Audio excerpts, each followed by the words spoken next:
आणि जो हा 307चा म्हणजे 109 BNS चा जो गुन्हा आहे अटेम्प्ट टू मर्डर, त्या अनुषंगाने सक्त कारवाई करण्यात आली आहे. आरोपी अटक करण्यात आले आहेत. इतरही काही आरोपींचा शोध सुरू आहे. तात्काळ आम्ही त्यांना अटक करू आणि योग्य ती कडक कायदेशीर कारवाई.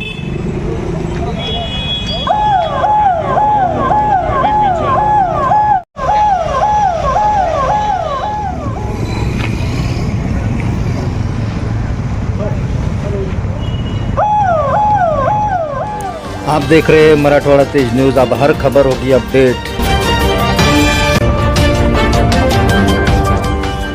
लक्षात घ्या, आता हे जे तुमच्या समोर जे हा जो प्रकार जो आहे, तरी कॅनॉट आपल्या शहरातले नामांकित एक बाजारपेठ आहे, ज्या ठिकाणी लोक नाश्त्यासाठी येतात, चहासाठी येतात. तर सर्वांना एकच विनंती आहे की चहा नाश्त्याचा आपण आनंद घ्यावा, आस्वाद घ्यावा. एवढे व्यापारी वर्ग आहेत, सर्व कायद्याचं पालन करणारी मंडळी आहे. परंतु या ठिकाणी येऊन जर कोणी जर कायदा बिघडवायचा जर प्रयत्न करत असेल तर आम्ही सक्षम आहोत. तर कृपा करून चहापाणी घ्या, इथल्या मार्केटमधून वस्तू घ्या, लाभ घ्या, परंतु कुठल्याही प्रकारे आगाऊपणा करून स्वतःच्या घरच्यांना अडचण होईल, स्वतःला कुठल्या कायदेशीर गोष्टींचा सामना करावा लागेल, या गोष्टींपासून दूर राहा आणि आपलं स्वतःचं करिअर बघा. मोस्टली तुम्ही सगळे तरुण मंडळी आहे, बरोबर. तर गावखेड्यावरून आलेले आहे, तिथं शहरातले काही आहेत, तर सगळे सुसंस्कृत घरातले आहेत. तर आपापल्या सर्व शिक्षणाचा लाभ घ्या, येणाऱ्या पुढल्या करिअरचा विचार करा. एक गुन्हा दाखल झाला तर आयुष्यात पुढे नोकरी मिळत नाही, 4-5 वर्ष कमी कमी कोर्टाच्या चक्रा माराव्या लागतात. या अनुषंगानं स्वतःची काळजी घ्या, स्वतःच्या करिअरचा विचार करा, आईवडिलांचा विचार करा. चुकीच्या कृत्यात गुंतू नका. काही झालं तर कायदा आपलं काम करेल, त्यावेळेस तुम्हाला तिथून पुढं पश्चाताप होईल याची तुम्हाला शासन. तुम्हाला सर्वांना प्रेमाचा हा सल्ला आहे. धन्यवाद.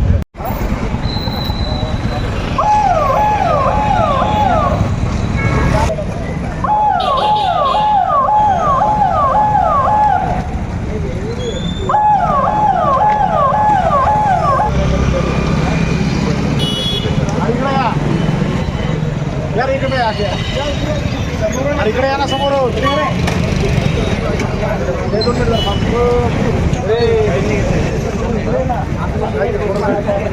तीन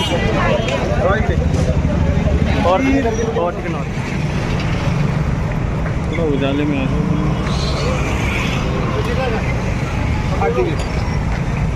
चलो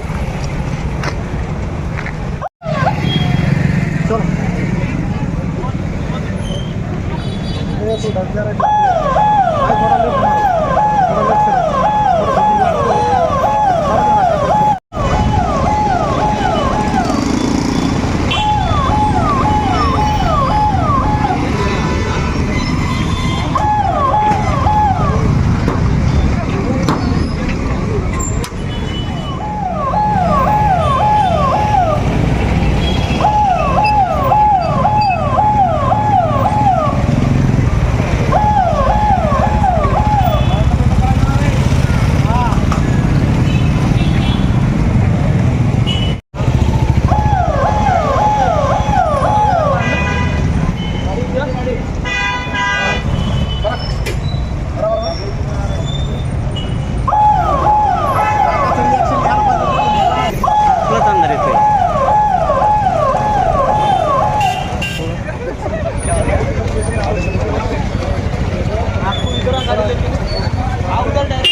छत्रपती संभाजीनगर शहरामधील कॅनॉट जो परिसर आहे, या परिसरामध्ये शहरातील सर्व भागातील तरुणाई येत असते. तर तरुणाईनं या ठिकाणी येणं अपेक्षित आहे. इथं मोबाईलची दुकानं आहेत, खाण्यापिण्याची दुकानं आहेत, नाश्त्याची दुकानं आहेत, ते करणं अपेक्षित आहे. याच्या व्यतिरिक्त जर कुणी विनाकारण या ठिकाणी येऊन चहा पिण्याच्या कारणावरून किंवा इतर कुठल्याही कारणावरून जर भांडणं करत असतील, चाकू छुरी चालत असेल, तर त्या ठिकाणी कायदा सक्षम आहे आपले उत्तर देण्यासाठी आणि त्याप्रमाणे आम्ही योग्य ती कारवाई करू. योग्य कलमांवर गुन्हा दाखल झालेले आहेत, 307 चे गुन्हे आहेत एक, आणि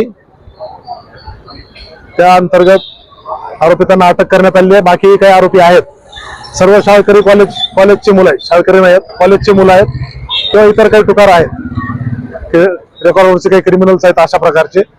तर या सर्वांना धडा देण्यासाठी छत्रपती संभाजीनगर पोलीस सक्षम आहे. कुठल्याही प्रकारे कुणी कायदा हातात घेण्याचा प्रयत्न करू नये. काही छोटे मोठे वादविवाद प्रत्येक ठिकाणी होत असतात, घराघरात देखील वाद होत असतात, पण याचा अर्थ हा नाही की कायदा कुणी हातात घ्यावा. पोलीस स्टेशन आहे, तक्रारी द्याव्यात, त्यावर योग्य ती कायदेशीर कारवाई होईल. स्वतः जर न्यायनिवाडा करण्याचा जर कोणी प्रयत्न केला तर योग्य कडक कारवाई करण्यात येईल. आपण जे पाहत आहे, हे जो 2 दिवसांपूर्वी जो गुन्हा घडलेला आहे, त्या अनुषंगानं त्या गुन्ह्याचे जे घटनास्थळ आहे, ते घटनास्थळाची पडताळणी आहे. आरोपी कोणत्या दिशेवरून कोणत्या दिशेला गेले, त्या अनुषंगानं जे आरोपींची मुवमेंट झालेली आहे ते सीसीटीव्ही मध्ये कॅप्चर करण्याच्या अनुषंगानं, त्याचे पुरावे गोळा करण्याच्या अनुषंगानं आहे. त्याचप्रमाणे याच्यात जे हत्यार वापरले गेले आहेत, त्यातलं एक हत्यार जप्त आहे, दुसरं हत्यार जे आहे ते जप्त करण्याच्या अनुषंगानं आम्ही झडती मोहीम अशा प्रकारे राबवलेली आहे. आरोपी आमच्या सोबत आहेत. आरोपींनी जे ठिकाणं दाखवले त्या अनुषंगानं पुढील कामगिरी चालू आहे. तरुणांना माझं हेच आव्हान राहील की तरुणांनी योग्य वयात योग्य शिक्षण घ्यावं, आई वडिलांचे स्वप्न पूर्ण करावेत, चुकीच्या कामगिरीत गुंतू नये. चुकीच्या कारवाईत गुंताल, मित्रांसाठी म्हणून तुम्ही इथे याल, भांडणं कराल, एकमेकांशी भांडणातून जर चाकूछुरीचा वापर होत असेल तर ही विचार करण्यासारखी गोष्ट आहे. मध्यमवर्गीय चांगले सुसंस्कृत घरातली मुलं आहेत, काही रेकॉर्डवरचे क्रिमिनल्स आहेत, तर स्वतःच्या जीवाला धोका होईल अशा प्रकारचं कृत्य करणं बिलकुल अपेक्षित नाही. विचार करायला पाहिजे की घरी आपल्या आई वडील वाट बघतायत, कुटुंबीय वाट पाहतायत, तर ही गोष्ट व्हायला नाही पाहिजे. याच्या अनुषंगानं भांडणं झाले तर या पोलीस स्टेशनला या, तक्रारी द्या, आपल्या तक्रारीवर योग्य ती कायदेशीर कारवाई होईल. परंतु अशा प्रकारे भांडणं करून स्वतःचा जीव पणाला लावणं योग्य नाही आणि इतराचा जीव सुद्धा धोक्यात घालणं योग्य नाही. असं असेल तर पोलीस दल योग्य कारवाई करण्यास सक्षम आहे. एवढंच.